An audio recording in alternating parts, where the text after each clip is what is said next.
Bonjour. Cette semaine, Parashat Vaishlach, donc, dimension linguistique du texte, je vous propose d'acquérir lecture, traduction et sens simple de ces versets. Allons-y.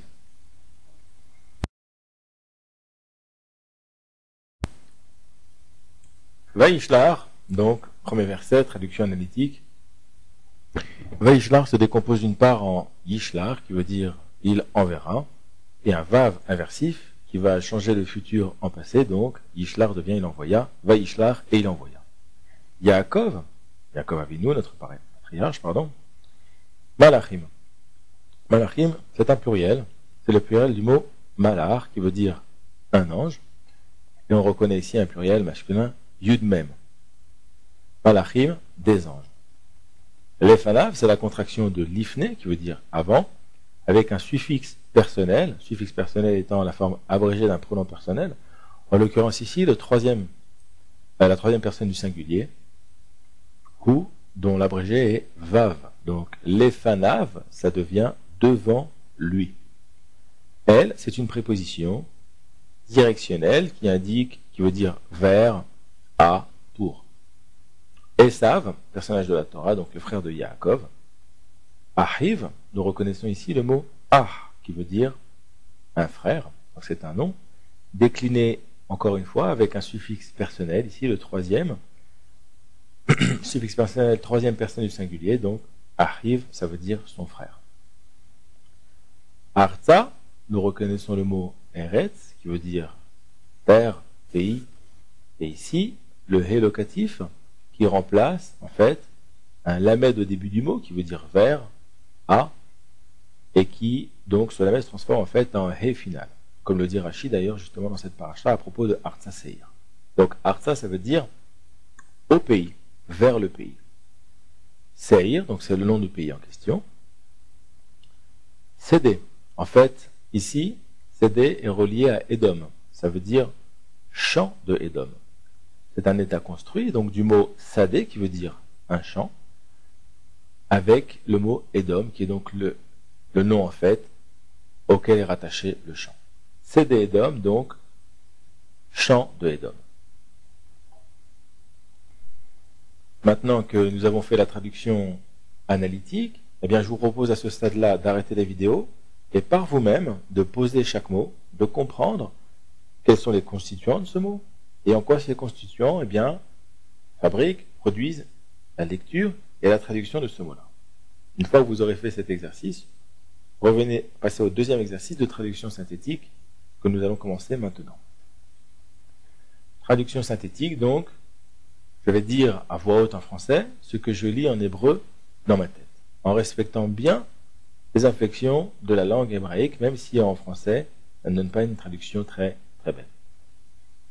Et il envoya Yaakov des anges devant lui vers Esav, son frère, vers le pays de Séhir, champ de Édom.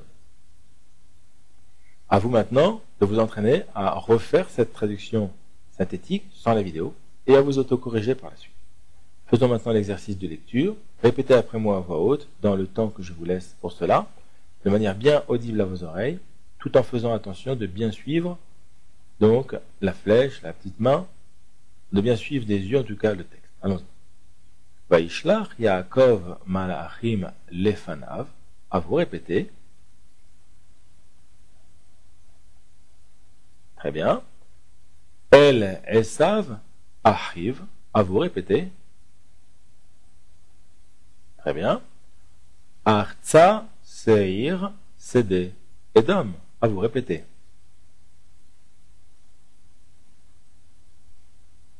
Très bien. Passons au deuxième verset.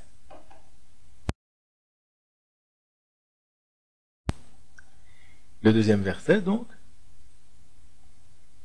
Vayetsav, cela signifie, donc ça se compose de Yetsav, il ordonnera, avec un vav inversif, donc ça devient et il ordonna. Otam, c'est un mot qui signifie eux, qui se compose en fait du mot et, qui n'a pas de traduction en soi, avec le suffixe personnel pluriel. Otam, eux. les morts. C'est le verbe lomar qui signifie en disant. Ko, ça veut dire ainsi. Tomerun. Tomerun, c'est une forme future. Vous direz.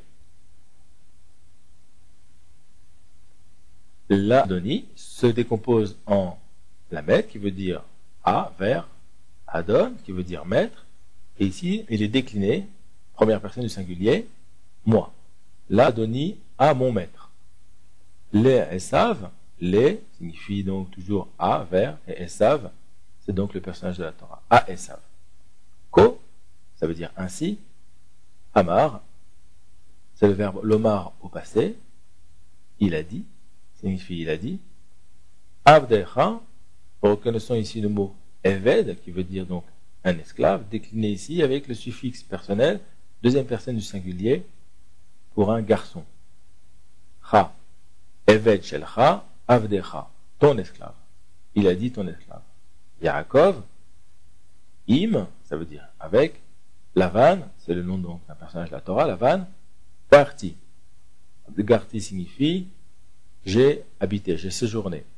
C'est une forme passée du verbe lagour. Va echar. Echar, c'est un verbe qui est le futur en fait du verbe tarder, donc je tarderai, avec un vav immersif, et j'ai tardé. Ad, ça veut dire jusqu'à. Ata, ça veut dire maintenant. Nous avons fait la traduction analytique, reprenez-la pas à pas, puis passez à l'exercice de traduction synthétique. Et il ordonna à eux en disant, ainsi vous direz à mon maître, à Esav, ainsi il a dit ton esclave Yaakov, avec Lavan j'ai habité et j'ai tardé jusqu'à maintenant. Voilà. Faisons l'exercice de lecture, après que vous ayez bien repris l'exercice de traduction synthétique. Vaïtsav otam les morts, à vous répéter. Ko tomerun l'adoni le Esav, à vous répéter. Ko amar avdecha Yaakov, à vous répéter. Im lavan garti, à vous répéter. Très bien. Vaehar ad ata, à vous répéter.